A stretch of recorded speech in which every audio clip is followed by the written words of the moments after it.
Welcome to Three Distinct Knocks. I'm Nicholas Harvey. And I'm David Riley. And tonight's episode is about Kabbalah. And as usual on our episodes, David Riley has a rant. One of the great strengths of Freemasonry is that we embrace in our membership men of a wide variety of backgrounds, educations, professions, and viewpoints. Our membership is diverse, and in places where Freemasonry is strongest, that diversity seems greatest. For too long, I have listened as brothers have despaired because of the great chasms between various factions of the craft. They have cried that Masons who are esoterically minded are elitist. They have lamented that those interested in community service are hostile to Masonic education. They have complained that those most interested in fraternalism have scant respect for our ritual. And they're all right to some degree. All of that is sometimes true, somewhat true. The truth is that there is room for every kind of Mason, provided he is willing to make room for others.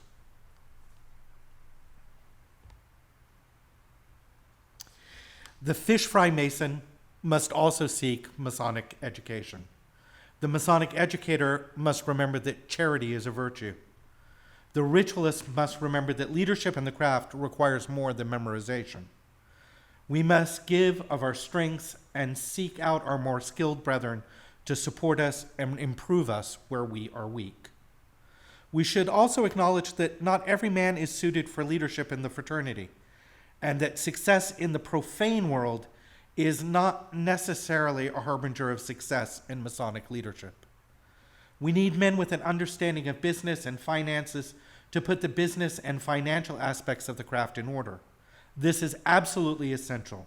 Too many lodges are dying because no one is paying attention to the budget or the investments. However, the truth is that Freemasonry is not a business. We are absolutely not in the business of anything, not even in the business of making Masons. If we were, we would stand on street corners begging men for the application fee and admit every man who could afford it. We are a fraternity. We are a mystery school. We are a philosophical system. We help men develop a mature understanding of masculinity.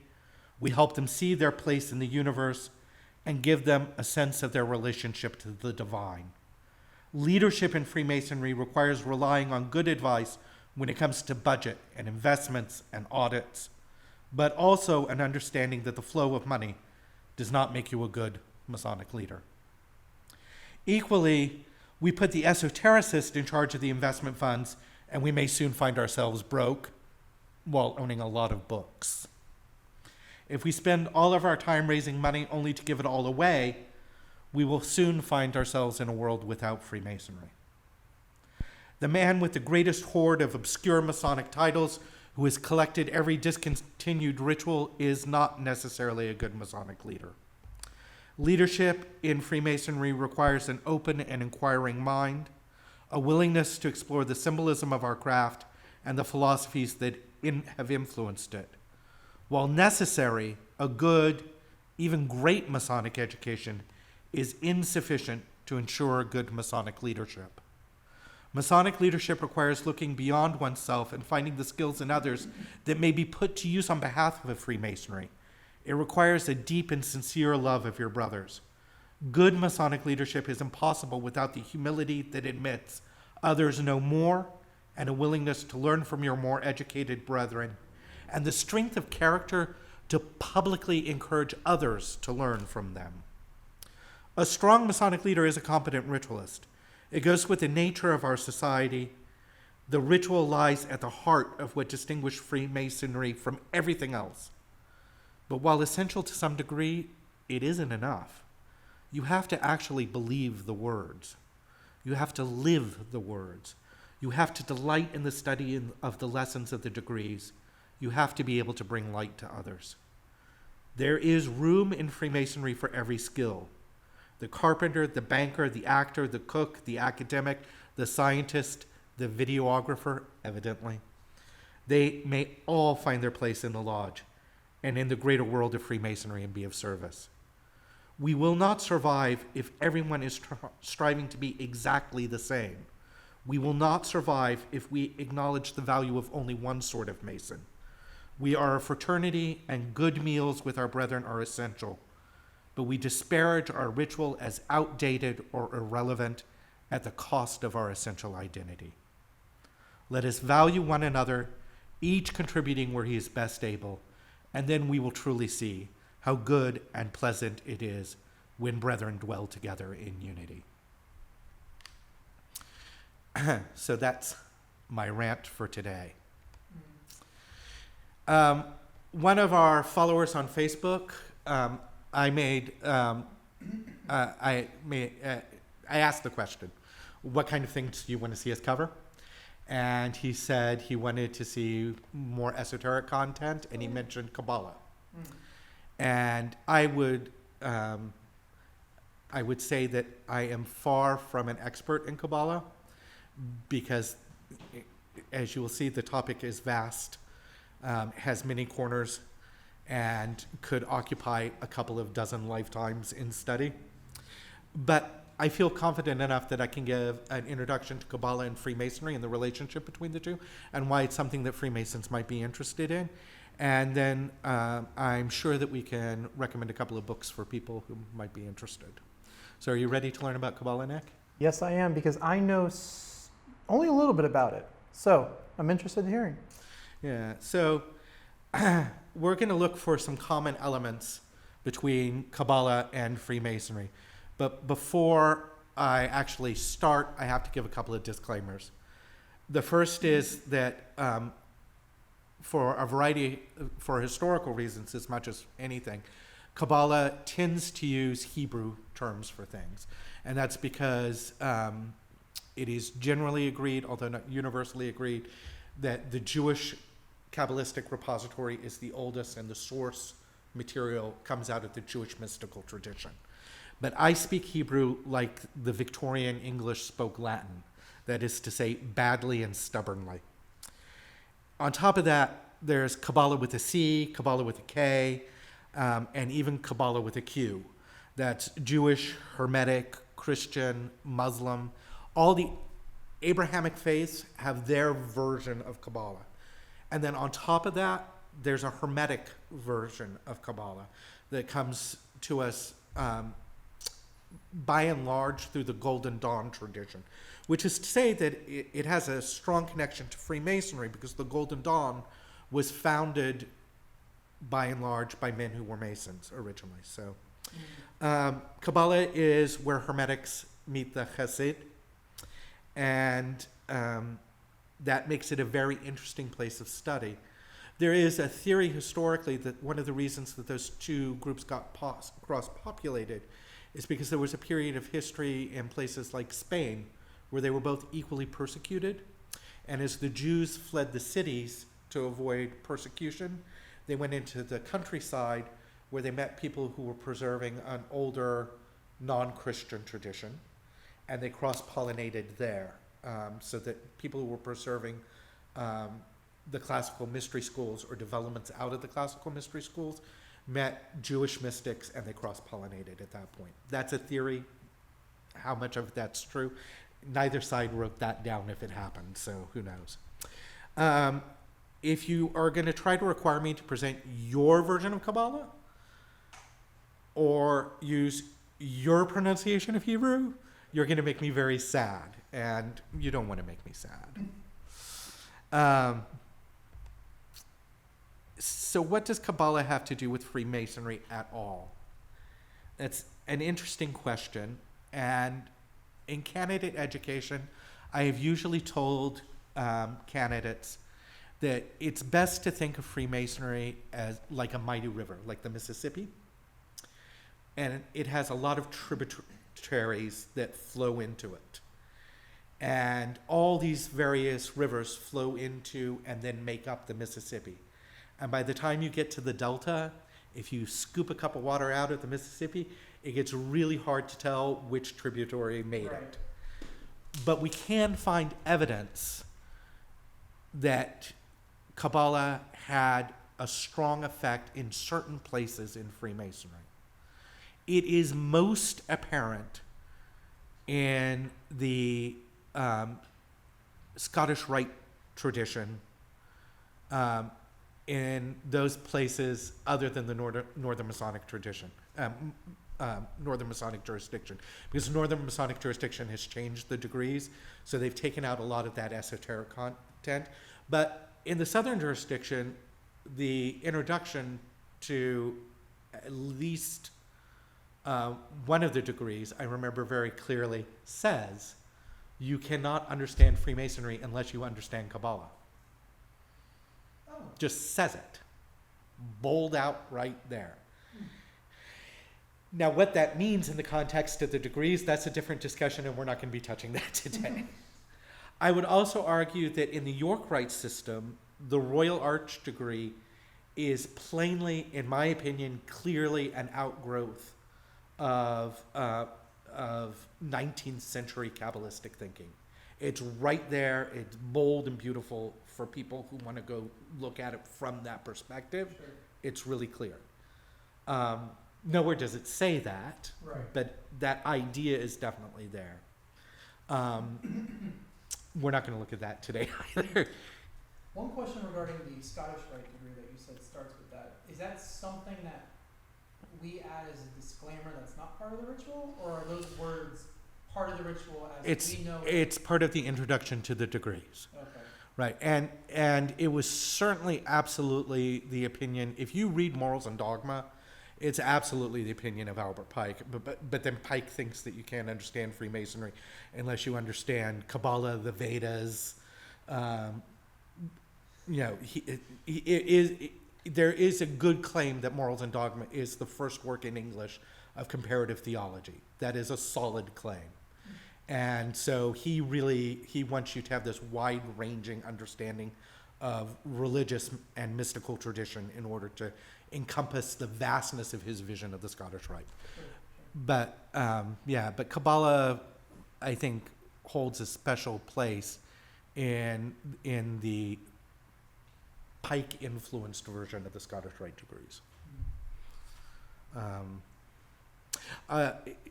As long as we're talking about Freemasonry being a mighty river like the Mississippi, I found this quote from Ron Kind, who was the co-chair of the Congressional Mississippi River Task Force. Did you know that there was a Congressional Mississippi River Task Force? Yeah, your government hard at work. He says most of the locks and dams on the upper Mississippi River system are now over 60 years old, and many are in need of serious repair and rehabilitation. So there's another similarity between the Mississippi and Freemasonry. That was unkind. My grandfather's copy of Mackey's Encyclopedia of Freemasonry, which you've seen sitting on my desk, says that Kabbalah, in its definition of Kabbalah, it says it's sometimes been used in an enlarged sense as comprehending all the explanations, maxims, and ceremonies which have been traditionally handed down to the Jews. But in a more limited exception, it is in which it is intimately connected with the symbolic science of Freemasonry, the Kabbalah may be defined to be a system of philosophy which embraces certain mystical interpretations of Scripture and metaphysical and spiritual beings.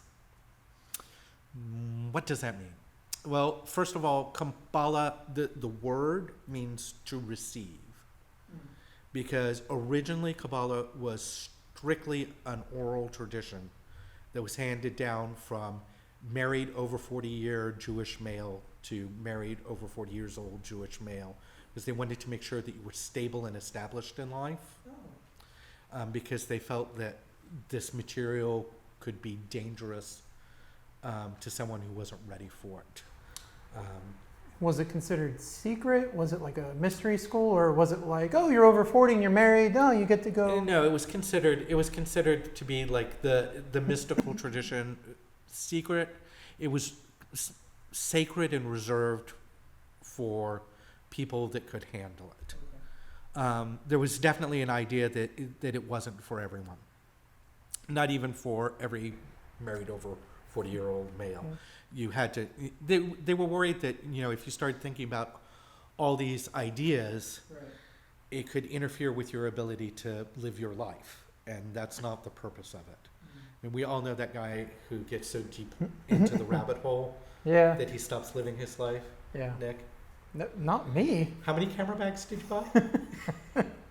But we do know men like that. We do Yeah, know yeah, men that yeah. go very deep into the rabbit hole, and I think it ends up taking away some of the magic of Freemasonry, some of the experiences that we have in there. Yeah, 'Cause then exactly. they tried to share it with other people who are like, what are you talking about? Exactly. Well, and that's the lot of the esotericist, right? The deeper you go into it, if you don't have some way of reconnecting with people, Right. it can really warp your worldview and warp your mind. So that's the other part of this is that Kabbalah talks about concepts like different worlds. And they don't mean worlds in the sense of like planets spinning around in space. We're not doing Star Trek or Star Wars. They're talking about different dimensions or levels of being. And so there's definitely an idea that there's a hierarchy of reality in Kabbalah, and that beings like angels occupy a different level of reality from us. Okay. So that when he talks about metaphysical and spiritual beings in Kabbalah, that's part of what he's talking about. That tradition, once again, is strongly and most intimately connected with the Jewish tradition, but there is a Christian Kabbalistic tradition. There is a Hermetic tradition. There is an Islamic tradition of Kabbalah. In the neo-pagan community, a significant part of the neo-pagan community will acknowledge that a part of that tradition is pulled out of Kabbalah via the Hermetic tradition. So it shows up weirdly everywhere, and part of that is because some of the ideas that it has are really useful. It's almost like a filing cabinet for metaphysical and spiritual ideas, as you'll see. So every Freemason should be familiar with the idea of the emblem of a point within a circle with two parallel lines. And the explanation that we're offered for that in our ritual is quite frank, which is that it's a tool for ensuring that we don't make significant moral errors in our Right. life, right? Right. That's lame. Like, we devote a lot of time to that, and then it turns out that we use the two St. John's and the volume of Sacred Law, and there's not even anything at the bottom to keep us from falling out, and we're supposed to stay within this circle. It doesn't really teach us much. Why do you ruin these types of things for me? Well, I'm about to restore it to you. I really hope so. You did this with Commandery too, and you know it. I used to love Commandery. Yeah, just not a fan of Commander. But, although I am recorder of my Commandery. Thank you, Nicholas. The things you do for friends. Anyway, an alternative interpretation of that many people are familiar with is that it's talking about the fact that Masons are acknowledging scientific reality, which is that the earth revolves around the sun and not the other way around.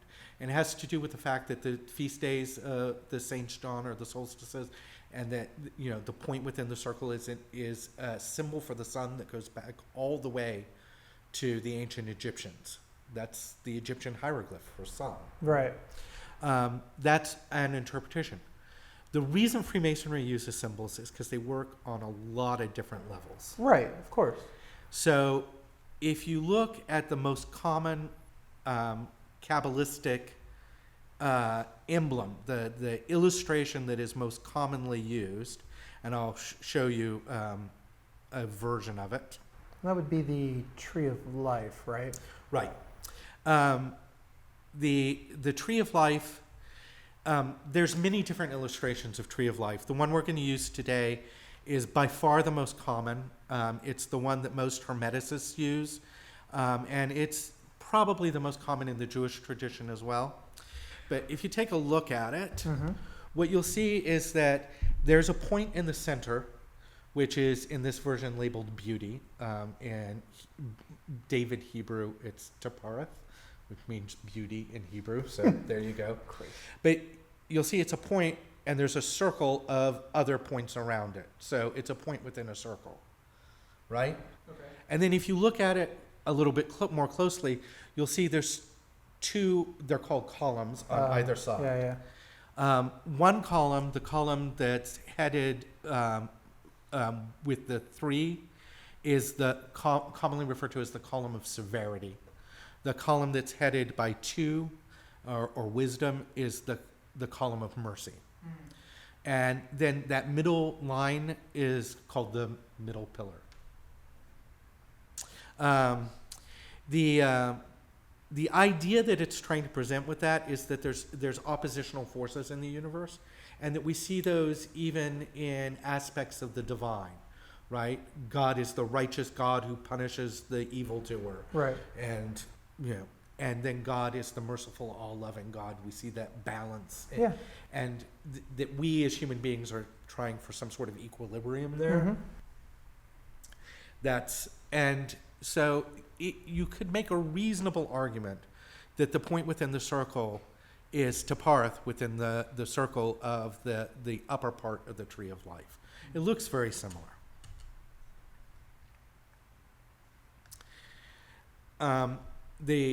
The columns of opposition represent a beginning and an end, initiation and revelation, anything that's in opposition.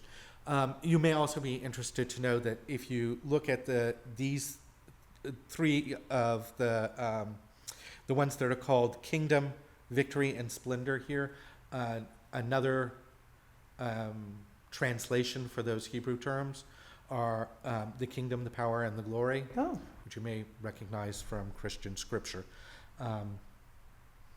Christ was a Kabbalist.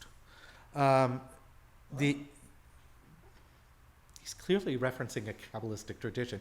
Whether that tradition, there's a Jewish tradition that goes back before Kabbalah that does clearly go back to before Christ. And we know that he was learned in Jewish scripture and teaching. There's no reason to believe that he didn't have access to the Jewish mystical teachings of his day, okay. right? He was a rabbi, yeah? Yeah. So he would have had access to that tradition. Hmm. Although he was unmarried, but And not 40. allegedly, and not 40 allegedly. I mean, what we Oh, so those things are alleged, but this one's clear. well, we have the words, Right. and the Lord's Prayer is one of the more solidly presented items across the Gospels. Hmm. So it probably is a good, to the extent that we can say the quotes actually came from Christ. That's probably a good Okay. guess.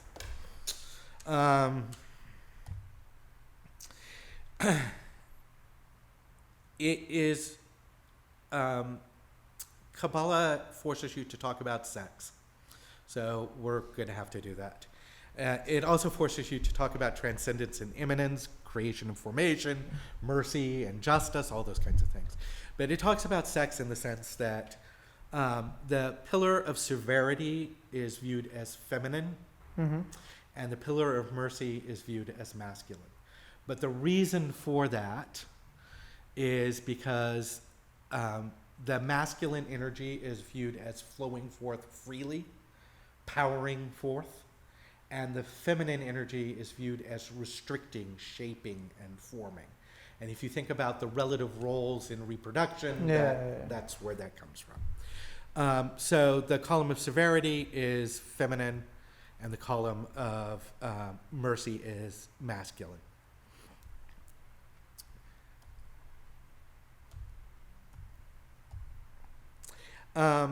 If you add up the roundy bits of this image, are called the sephira, or books. It's little balls on the side. Right. The term for them in Hebrew is books. Sephira is plural. One of them is a sephirot.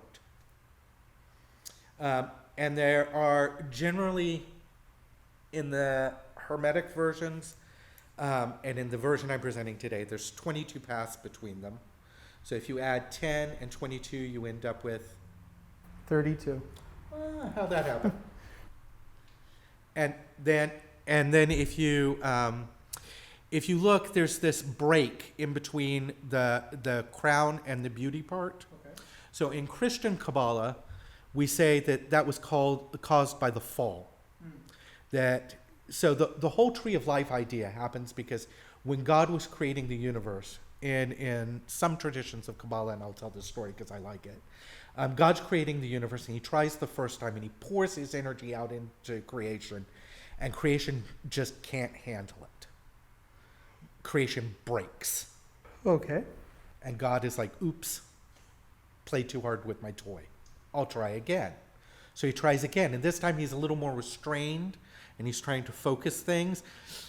Creation still just can't handle the immenseness of God. Okay. And creation breaks. And he keeps doing this over and over and over again.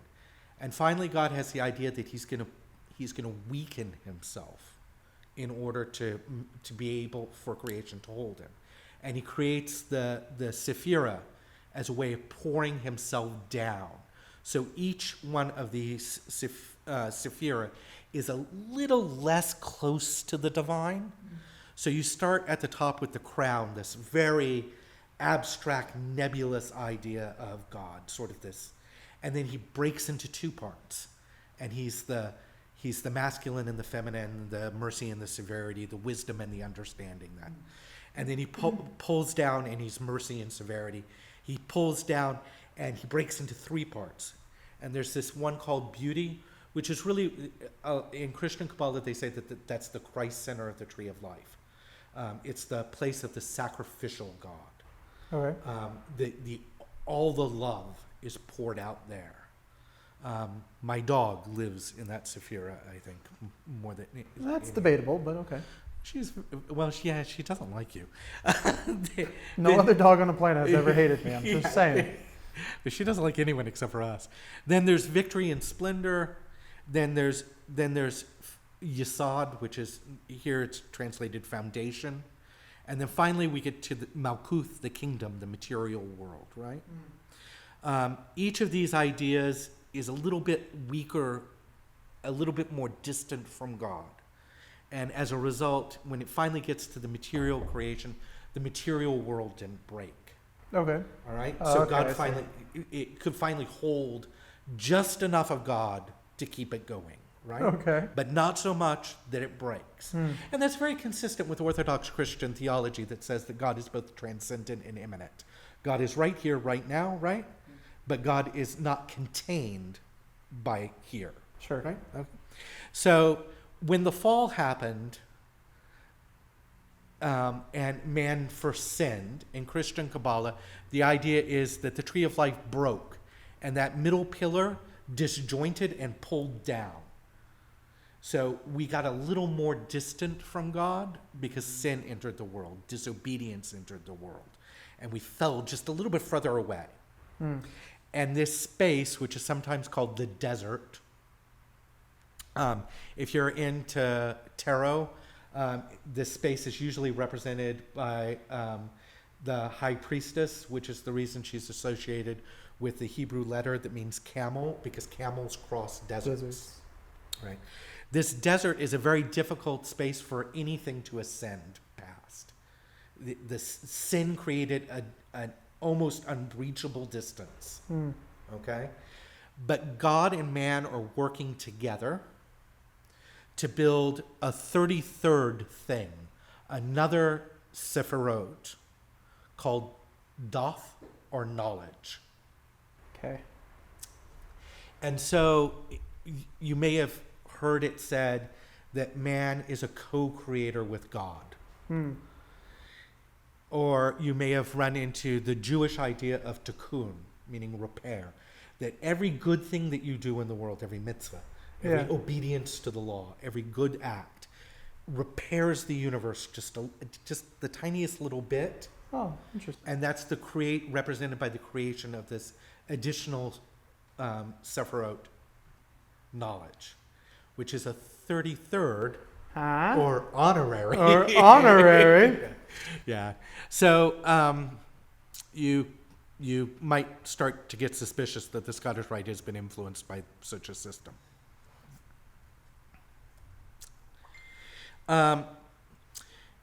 If you talk about the volume of sacred law being at the top of this, it would occupy the closest thing that we have to divinity in the world, the direct access to divinity, is a volume of sacred law. Right. It's the revelation of God in the material world. Sure. So you put that at the top. Then you have the two pillars representing the two different aspects of life. And then sort of on top of the on top, you have the Kabbalists say that on top of Kether, on top of the crown, there are three sort of little emanations coming up. And the first, at the very top, you have something called Ein, which is nothingness, limitlessness. It's just the absolute closest to the presence of the divine that you can get. It's defined by not being definable. Right. Okay. After that, you have Ein Sof, and then Ein Sof Or. So they're trying to say, again, it's an effort. So you have limitless light, you have nothing, limitless, and limitless light. Okay. As the three things. That idea of light being a close representation of the divine, Mm-hmm. and that the divine can be accessed by building knowledge, that should sound kind of familiar to me. Yeah. Yeah. Yeah. And one of my favorite Kabbalistic thinkers says that light is a perfect representation of God. Who's one of your favorite Kabbalistic thinkers? Yeah, it doesn't matter. Anyway, Kaplan, but yeah. Anyway, he says light is a perfect representation of God, because when you turn on a light, to our human senses, I mean, we know that there's science, Yeah. but just to our ordinary human senses, there's a source for the light, but it's everywhere. Right. That's kind of like God. There's a source that we can't see that's there, but it's everywhere. Right. And light reveals, Hmm. which makes it associated with truth and knowledge, just as God reveals and is associated with truth and knowledge. Hmm. So the symbol of light is shared commonly between Freemasonry and Kabbalah. We have in Freemasonry a tradition of having two pillars Right. on a porch. I hate the word porch, but yeah, sure. Why do you hate the word porch? A porch? Porches are awesome things. Because no one's ever said porch and not thought of like a southern house with a rocking. Not important. Anyway. Yeah, well, that's because you haven't read Vitruvius. What we're talking about is if you look at classical temples, Uh-huh. there's always this spot, then stairs leading down, and then a spot for assembly. Because people don't go into the temple. Mm-hmm. People assemble in front of the temple, and the priests do their things in the temple. Right. So Solomon's temple was organized on that model, and most of the people didn't go in there. You had to be ritually clean to go in Yeah. there. So the porch is like the place where the people assemble. Profane comes directly from the terms pro, before, fane, porch. The people in front of the porch who aren't allowed into the temple. Interesting. So get your rocking chair out of your head. There's no iced tea involved in this story. Well, I'm sorry it took you 3 years to tell me that. You'd never asked before. So in the traditional Masonic setup of the two pillars, one on either side, we see the two pillars, mercy and severity, but we don't find that middle pillar, right? Right. I'm going to argue that there is a middle pillar in Freemasonry, and I'm going to ask you if you can find it. What happens? The altar? I don't know. No. How do you get into the temple, A door. which is located between the two pillars? Yeah. Okay. I was just trying. I don't know how much I can say and not say. So I'm just gonna. So you walk in, and you are the middle pillar. I've heard this before. Right. You are the middle pillar. You are the middle way. And it's trying to teach you, because in Kabbalistic thinking, There's all sorts of ways to climb up the tree of life and get closer to God. Uh-huh. There's a way that's the way of the magician. Hmm. There's a problem with that because it's an ego-driven way. Right. The Kabbalists say that there's a demon up there, and when you get close, he goes, another magician, and throws you back down. That's really cool. There's the way of the mystic, which is a way of self-sacrifice and of prayer, and you ascend, but that's not for everyone. Right. This middle pillar, this idea of equilibrium and maintaining that equilibrium and as a way of traveling, not only does it have the fewest steps, the fewest pathways, but it is a way that is considered to be more accessible to more people, and that you can approach the divine more closely through it. So I think Freemasonry is trying to teach that this equilibrium idea matters in Freemasonry, and that you should adopt the way of the middle pillar by making you walk through two pillars into Solomon's Temple, a place of Jewish tradition. Right. I really think they hit us over the head with it. It's a little too on the point. But because most of us don't think about Kabbalah or learn about Kabbalah, we never see it. So we have three pillars. One called severity or strength. There's at the Sephira called Gebrua, which is the same root as Gabriel. Gabriel means strength of God. Gebrua means strength. Yeah. So we have a strong pillar. We have a pillar that has the middle pillar, which has a place in it called the beauty. And we have the pillar of mercy, and the top Sephiroth there is called wisdom. Strength, beauty, wisdom. Heard that anywhere? A couple times. Yeah, you might have run into that, yeah. And the pillar of beauty is a place of sacrifice. It's the Christ center in Christian Kabbalah. It's the place of loving sacrifice. Know anybody associated with the pillar of beauty who made a loving sacrifice? And this was all, those definitions, those symbols those are out of ancient. Those date at least, I mean, there is always a Kabbalist who will claim that it goes back to Adam. Just like, Oliver will claim that Adam was the first Mason. Right. But this setup existed more or less from pre-Renaissance on. So at the time when the operatives were active, right, this was clearly in development in its current form or approaching its current form. Got it. So the original writers of Freemasonry exist around that time, which is why. Yeah, I mean, it depends on how far back you want to trace the thing that we call Freemasonry. Yeah, exactly. It gets very fuzzy. I mean, the reason that we all latch onto the date 1717 and call it the modern era of Freemasonry is because that's one thing we can point to. Yeah. Everything before that is really fuzzy and difficult. Sure. Whether it's operative or speculative, is, the line is Kevin Main, who has a great presentation on the history of Freemasonry that you can find on YouTube, he says it grew organically and therefore is messy, I think is his. Oh, interesting. So, because it did develop organically in different places at different times. Yeah. But yeah, I think many of them, many of the people who were developing the rituals we use today would have been at least familiar with much of these ideas. And the ones who weren't were influenced by those who did. So the tradition gets transmitted whether or not you're aware that the tradition is being transmitted, right? Right. Today, how many Masons know that there's a Kabbalistic influence there? Very few. Right.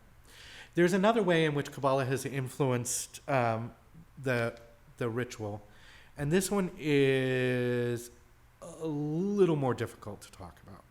But in the second degree, there's a definition that we give that says that geometry proceeds from a point to a line, from a line to a superficie, meaning a surface, and from a superficie to a solid, right? 4 things. And I would argue that that line is lifted almost directly out of Neoplatonic, well, the first Neoplatonic philosopher, Plotinus of Alexandria. Right. But it aligns very well with another Kabbalistic idea. So imagine the tree of life where the top, that kether, is the bottom of another tree of life, and another tree of life, Okay. and another tree, 4 of them, okay? Uh-huh. And the Kabbalists say that there are 4 Kabbalistic worlds. And each of those trees of life is occupying one of those Kabbalistic worlds. Completely, the tree of life existing in them is completely irrelevant for the point I'm going to make, but the fact that the 4 Kabbalistic worlds exist is important. And those are called El-Zuth, Beria, Yitzhara, and Azeh, and that doesn't matter at all. I'm going to try to give you an idea of what those worlds are like and what Plotinus is really talking about when he talks about that, because he's not talking about geometry, he's talking about the way in which God made the universe. And, scientists theoretical physicists argue that the Big Bang started with a single point Right. that then expanded into a line, into a surface, into a solid. Anyway, so even, there is a point at which theoretical physics begins to look a lot like mysticism. But if we think about it this way, which is a more Platonic way of thinking about it, if we're going to make a chair, Okay. the first thing that we have is the realization that we need a place to sit. Right. That's the first Kabbalistic world, the vaguest of those Kabbalistic worlds, that sort of creative impulse. The second of the Kabbalistic worlds is that we make the decision that we're going to make a chair. Not a bench, not a stool, Chair. a chair. Well, there's lots of different kinds of chairs, right? Right. But we've narrowed things down. That's the second Kabbalistic world. The third Kabbalistic world is we've got a blueprint. We're going to make this chair. Right? Okay. It's going to have this back. It's going to swivel like this. It's going to tilt like this. It's going to be an awesome office chair, right? Mm-hmm. Not a rocking chair, not a dining room chair, an office chair. Yeah. And then the last Kabbalistic world is the world of reality, the common reality, this exact chair. Right. Not a blueprint of this chair. It's really hard. You can sit on a blueprint of a chair. It's just not a lot of point in it, right? But this chair I can actually sit in. That's the last Kabbalistic world. So as you can see that would move from like a more abstract idea to a more concrete idea, from a point to a line to a surface to a solid. Yeah. So that's another argument that you can make where there's a Kabbalistic notion in Freemasonry.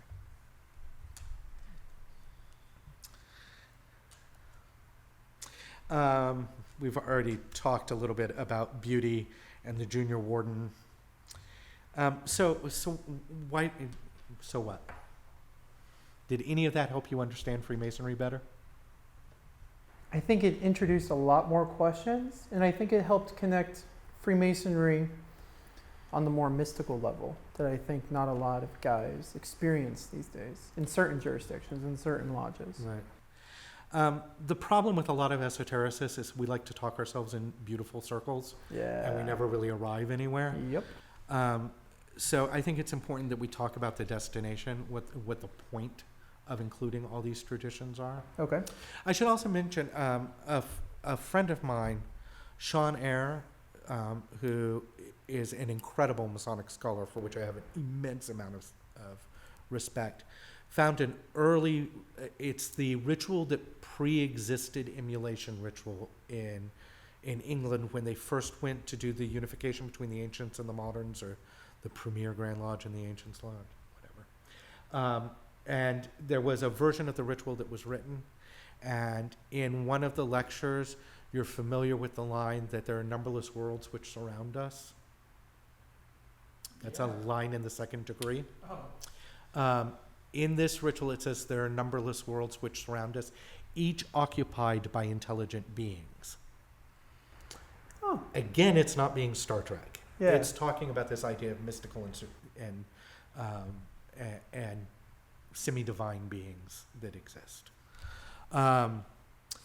So I think the point of the Kabbalistic lessons in Freemasonry resides around the middle pillar, the idea of equilibrium, the idea of balance, Yeah.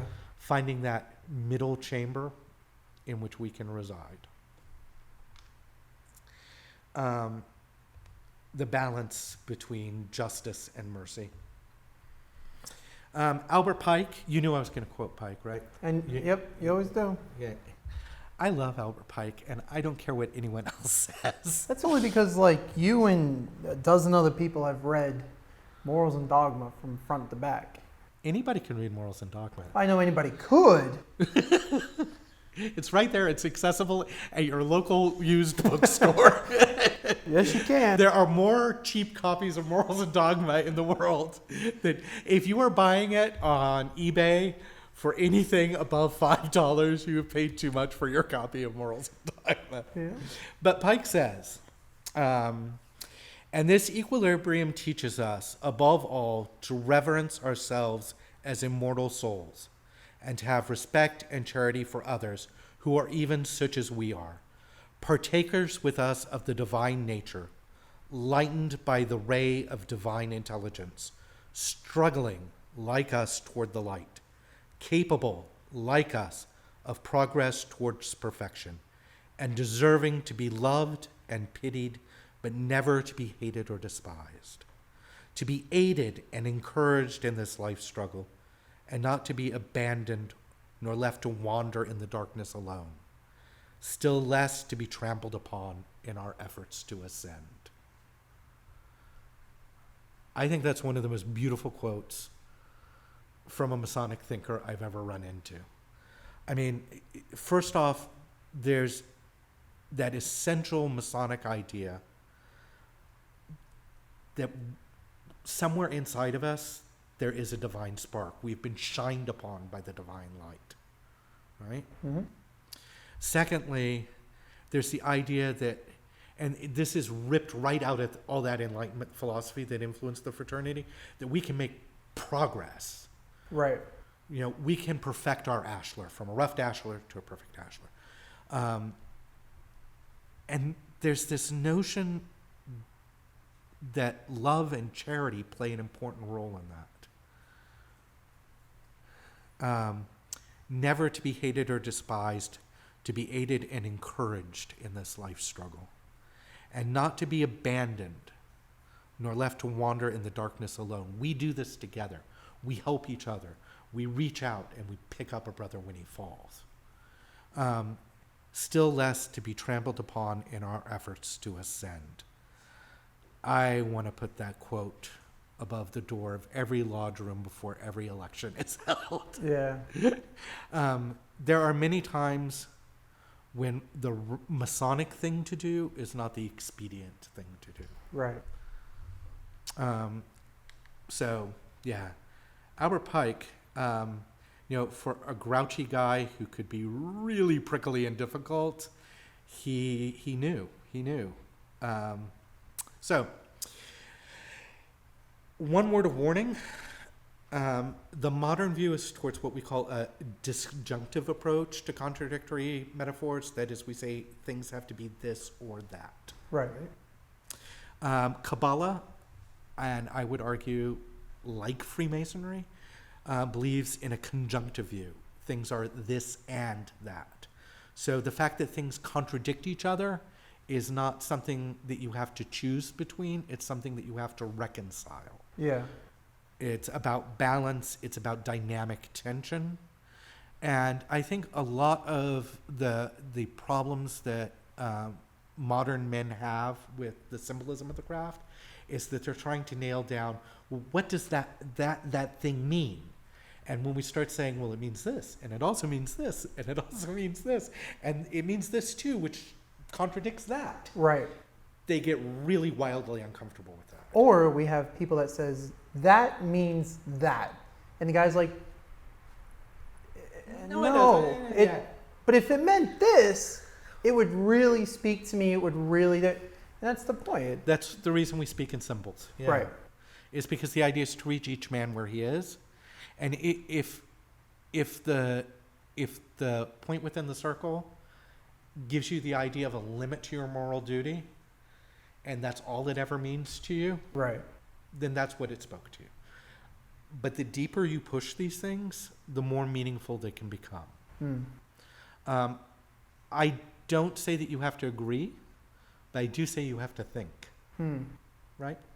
And I think it's especially important to engage with viewpoints that aren't your own, to have an openness to discovery as you go. The guys who die in the craft, who may continue to go to lodge, but stop making progress in their understanding of the craft, are the guys who decide that they understand it. Yeah. Right? The moment you think you know it all, just go home and stay home. And speaking of guys who may want to learn more or at least dig deeper into this subject, I have a really silly question.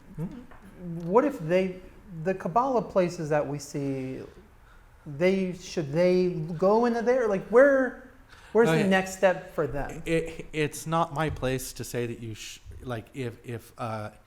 if the Kabbalah Center speaks to you, then brother, I'm glad it does. But you're not gonna.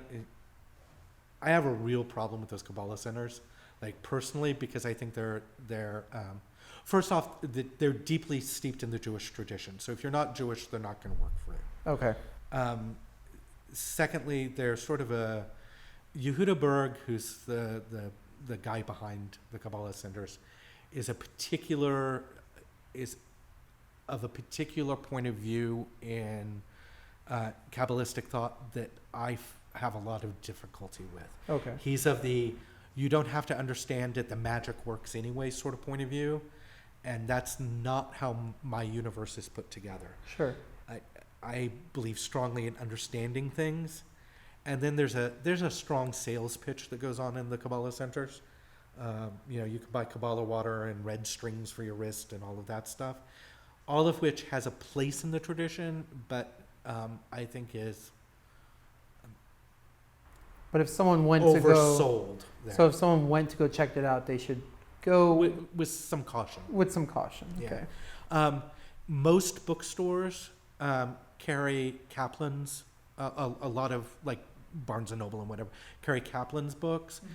Those are really great books out of the Jewish tradition of Kabbalah. Some you should glance at them before you buy them. Some of them are much more dense and difficult than others. If you want just a good introductory work and you don't care really what viewpoint it comes from, Dion Fortune, who comes out of the Golden Dawn tradition and the Hermetic Kabbalah, her book, The Mystical Kabbalah, and I can't remember, I think she spells it with a Q, is a really good beginner's overview. And Fortune has the virtue of, there's this whole complicated tradition in written stuff about the Kabbalah of including bad information that you then would correct with a student. You'd say, no, I wrote that because it's a blind. Right. It's really this. And Fortune says explicitly, I'm not going to include any bad information. I may not tell you everything because I've made certain promises that I won't. This is an idea most Masons are familiar with. But everything that I say is correct. And so that's a nice feature of Dion Fortune's book, because a lot of the Golden Dawn stuff that predates her has blinds in Got it. it. So, is Freemasonry a Kabbalistic tradition? Is that a real question or? Yeah. I think like a lot of things, I think the river analogy was really good. Yeah. The interesting thing is that, Kabbalah, as I said, means to receive. And in Freemasonry, we receive the word. Yeah. I think it's hard to argue that Kabbalah hasn't had an influence in the craft and in its thinking. Yeah. But I don't think Freemasonry is a Kabbalistic tradition. I don't think you're becoming a Jewish mystic by joining the craft. Right. Nor do I think that the craft is influenced by Kabbalah any more than it's influenced by a lot of other traditions. So if the Kabbalah, if it interests you, if this talk wanted you to go into it more, you definitely shouldn't run into your lodge at the next meeting and says, guys, wait a second. This is all about Kabbalah. This is all about Kabbalah. Because some guys will be like, that's interesting. And some guys will be like, all right, you know. Yeah. Well, and I think for certain Masons, it speaks to them. Right. It helps you understand Freemasonry, helps you understand yourself, your universe, and your God better. Right. And, we're going to have a guy, I hope we'll soon have a guy on to talk about alchemy and Freemasonry. Oh, yeah. And over the course of several years, I have tried to learn about alchemy. Yeah. If you look at my bookshelf, I have a couple of books about alchemy. I'll be honest, I don't know if it's because I haven't found the right source material or I haven't found the right teacher or what it is, but alchemy's never worked for me. It's never been a system that opened my eyes to something. It's always been like this really dense, hard to understand, hard to wrap my mind around thing. Yeah.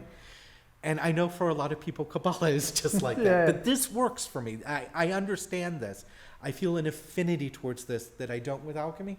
And I think that's the beauty of Freemasonry, is that all of these traditions are smooshed in there.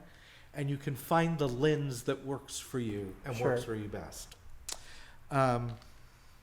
There's a great quote from the Talmud that is attributed to Rabbi Tarfon. So the Talmud is the additional commentary on the Torah, on the Hebrew scriptures. Mm-hmm. And the wonderful thing about the Talmud is that it's always presented, they have the text in the middle and then the commentary all around it. And it has everything in it from really profound mystical lessons to recipes, like literal, like to make the really best latkes, this is how you do it. Yeah. But it also always includes a minority report. So if there's disagreement, the disagreement is presented. So-and-so said this, but so-and-so says this, and most people say this. But in this case, there's two quotes that I really like. The first is from Rabbi Tarfon, and he says, "You are not obligated to complete the work, but neither are you free to abandon it." And I think when it comes to working on our ashlars, that's something that we have to always think about. We're not obligated to finish the work on ourselves, but we can never give up. Sure. And then the other quote that I really love is, "The day is short, the labor is vast, the toilers idle, the reward great, and the master of the house is insistent." And I think for Masons who use that notion of labor and work as a metaphor for much more important things, sure, that's a really great line. So that's Kabbalah in an hour. It's a lot of Kabbalah an hour. Thank you. No, that's a tiny, tiny bit of Kabbalah. So much. Awesome. Would you like to do the outro? We're going out?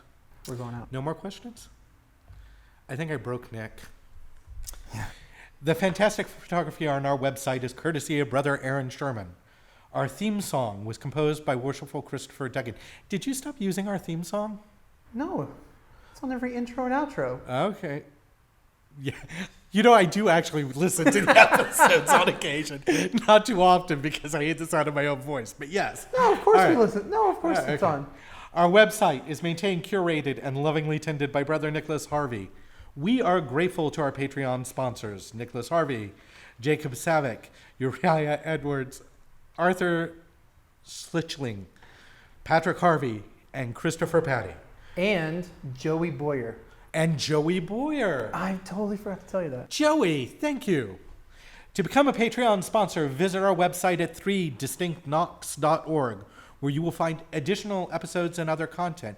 You can find us on Facebook and tell us what episode you'd like us to do next. We do actually listen and occasionally respond. Essential canine supervision for this episode was provided by Boston, who is under the table somewhere. If you notice that we've upgraded the quality of our look and our recordings, it's all thanks to Joachim Borg with Wavelength.